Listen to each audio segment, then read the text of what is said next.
ধার দিয়েছেন কোনো টাকা বা কোনো জিনিস বিক্রি করেছেন বা যে কোনো কারণে হোক আপনি মানুষের কাছে টাকা পান, কিন্তু সেই টাকা আপনি আর কিছুতেই পাচ্ছেন না। খুব সুন্দর একটি টোটকা।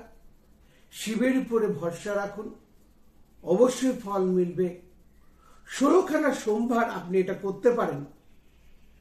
আপনি দুধ আর মধু মিশিয়ে 16খানা সোমবার মহাদেবকে স্নান করান, শিবলিঙ্গে স্নান করান, এবং এই যে দুধ, কাঁচা দুধ হওয়া চাই, ঢালবেন, আর তখন আপনি আপনার মনস্কামনা জানান।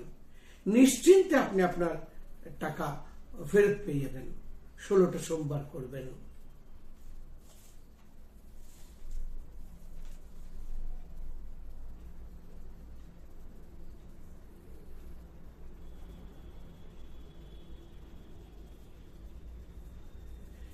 সাড়ে সাথী, ধাইয়া, শনির মহাদশা, অন্তর্দশা যাই চলুক না কেন, আপনারা তো এটাও জানেন যে শনি কিন্তু অর্থ যেমন কষ্ট দিয়ে থাকে, তেমন প্রচুর পরিমাণে অর্থ দিয়ে থাকে। এগুলো নতুন করে বলবার নয়।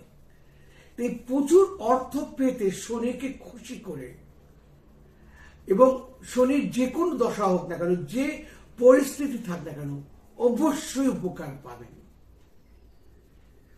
তার জন্য আমাদের চেম্বারে আসতে হবে এরকম কোনো মানে নেই।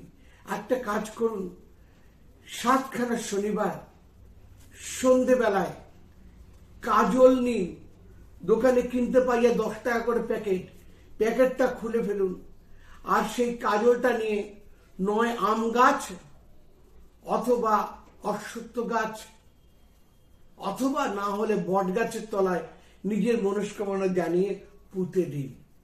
7টা শনিবার করুন, দেখবেন অসম্ভব ভালো উপকার পাবেন। আর এর পরে কোনো প্রয়োজন নেই। প্রয়োজন থাকলে আমাদের চেম্বারে আসবেন, বারাসাত, বালিগঞ্জ বা দমদমের চেম্বারে, বর্ধমানের চেম্বারে, কোনো অসুবিধা নেই। আমরা অবশ্যই থাকবো আপনার পাশে।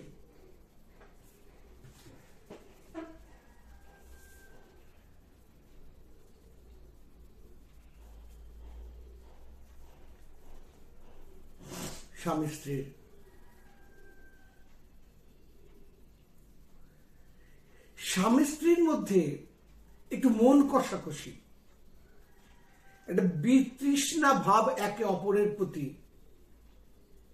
এটা এখন প্রায় অনেক সংসারেই দেখা যাচ্ছে।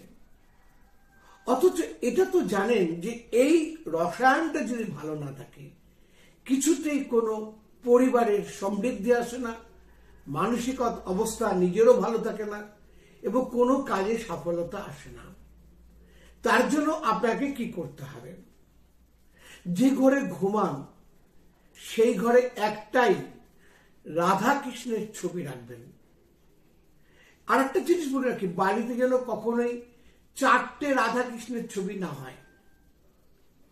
অনেকে তো এ ঘরে ও ঘরে সে ঘরে মন্দিরে রেখে দেন, 4টে না হয়।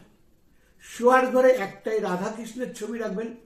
পশ্চিম দিকের ওয়ালে কিন্তু একদম রাখবেন না, শুধু কৃষ্ণের কোনো ছবিও রাখবেন না। আর উভয়ই শুক্রবার থেকে শুরু করে হাতে পায়ে ভালো করে লিকুইড দুধ মালিশ করুন স্নানের আগে, স্নানের সময় ধুয়ে ফেলুন, কোনো অসুবিধা হবে না, গন্ধ হবে না, সুন্দর সুন্দর থাকবেন, নিশ্চিন্তে থাকবেন।